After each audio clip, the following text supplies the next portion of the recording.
ಇದು ನಿಸರ್ಗ ಗ್ರ್ಯಾಂಡ್ ಅಂತ ರಿಸರ್ವ್ ಬ್ಯಾಂಕ್ ಪಕ್ಕ, RBI ಪಕ್ಕ, ರಿಸರ್ವ್ ಬ್ಯಾಂಕ್ ಪಕ್ಕ, ಮಾತಾಸ್ ಆಸ್ಪತ್ರೆ ಎದುರುಗಡೆ ನೃಪತುಂಗ ರಸ್ತೆಯಲ್ಲಿ ನಮ್ಮ ಹೋಟೆಲ್ ಇದೆ. ಈಗಾಗಲೇ ಬೆಂಗಳೂರಿನಲ್ಲಿ ಮತದಾನ ಪ್ರಮಾಣ ಕಡಿಮೆ ಆಗ್ತಾ ಇತ್ತು. ಜೊತೆಗೆ ಈ ಮತದಾನದ ಬಗ್ಗೆ ಜನರಿಗೆ ಒಂದು ಉತ್ತೇಜನ ಮಾಡ್ಲಿಕ್ಕೋಸ್ಕರ ಈ ಒಂದು ಕಾರ್ಯಕ್ರಮ ಮಾಡ್ತಾ ಇದೀವಿ. ನಾವು ಏನು ಬೆಣ್ಣೆ ಖಾಲಿ ದೋಸೆ ಮತ್ತೆ ಒಂದು ಘೀ ಲಾಡು ಮತ್ತೆ ಜೊತೆಗೆ ಒಂದು ವಾಟರ್ಮೆಲನ್ ಜ್ಯೂಸ್ ಅನ್ನು ಉಚಿತವಾಗಿ ನೀಡ್ತಾ ಇದ್ವಿ. ಈ ಸೌಲಭ್ಯನ ಪಡಿಬಹುದು. ದಯವಿಟ್ಟು ವೋಟ್ ಮಾಡಿ ಬನ್ನಿ. 2018 ಮಾಡಿದ್ವಿ ವಿಧಾನಸಭಾ ಚುನಾವಣೆಯಲ್ಲೂ ಮತ್ತು 2019 ವಿಧಾನಸಭಾ ಚುನಾವಣೆಯಲ್ಲೂ ಮಾಡಿದ್ವಿ. ಈಗ 2024ರಲ್ಲೂ ಈ ರೀತಿಯಾಗಿ ಮಾಡ್ತಾ ಇದೀವಿ. ಜನರ ಒಂದು ರೆಸ್ಪಾನ್ಸ್ ಬಹಳ ಚೆನ್ನಾಗಿದೆ. ಮತ್ತೆ ಕಳೆದ ಬಾರಿ 5100 ಜನ ಈ ಒಂದು ಈ ಸೌಲಭ್ಯ ನಾವೇನ್ ಕೊಟ್ಟಿವಿ, ಮತದಾನ ಮಾಡಿ ವೋಟ್ ಹಾಕಿದವರಿಗೆ ಉಚಿತ ತಿಂಡಿಯನ್ನು ಕೊಟ್ಟಿವಿ. 5100 ಜನ ಈ ಸೌಲಭ್ಯನ ಪಡ್ಕೊಂಡ್ರು. ಈ ಬಾರಿ ಒಂದು ಹೆಚ್ಚಿನ ಸಂಖ್ಯೆಯಲ್ಲಿ ಬರುವಂತ ನಿರೀಕ್ಷೆ ಇದೆ. ಪ್ರತಿ ವರ್ಷನೂ ಸುಮಾರು 2018ರಲ್ಲಿ 3100 ಜನ ಬಂದಿದ್ರು.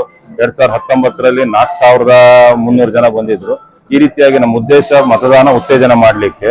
ಇವತ್ತು ಒಂದು ಮತದಾನದ ಹಬ್ಬ ಅಂತ ಹೇಳ್ಬೋದು. ನಮಗೆ ಏನು ಯುಗಾದಿ ಆಚರಣೆ ಮಾಡ್ತೀವಿ ಅದೇ ರೀತಿಯಾಗಿ ಭಾರತದ ಪ್ರಜೆಗೆ 5 ವರ್ಷಕ್ಕೊಂದ್ಸಲಿ ಸಿಗುವಂತ ಹಕ್ಕನ್ನು ಚಲಾಯಿಸುವಂತ ದಿವಸ. ಆದ್ರಿಂದ ಹಬ್ಬದ ರೀತಿಯಲ್ಲಿ ನಾವು ಆಚರಣೆ ಮಾಡ್ಬೇಕಾಗತ್ತೆ. ಪ್ರತಿಯೊಬ್ಬನು ದಯವಿಟ್ಟು ಇವತ್ತು ಸಮಯ ವ್ಯರ್ಥ ಮಾಡದೆ ಪ್ರತಿಯೊಬ್ಬನು ಇವತ್ತು ಮತಗಟ್ಟೆಗೆ ಹೋಗಿ ಯಾವುದೇ ಸಮಯ ಅಥವಾ ಬಿಸಿಲು ಅಥವಾ ಬೇರೆ ಯಾವುದೇ ಕಾರ್ಯಕ್ರಮ ಇರ್ಬೋದು ಎಲ್ಲನೂ ಬದಿಗೊತ್ತಿ ಇವತ್ತು 6 ಗಂಟೆವರೆಗೆ ಅವಕಾಶ ಇದೆ. ದಯವಿಟ್ಟು ಎಲ್ಲರೂ ಮತದಾನ ಮಾಡಿ ಅಂತ ಸಾರ್ವಜನಿಕರಲ್ಲಿ ಕೇಳ್ಕೊತಾ ಇದ್ದೀನಿ.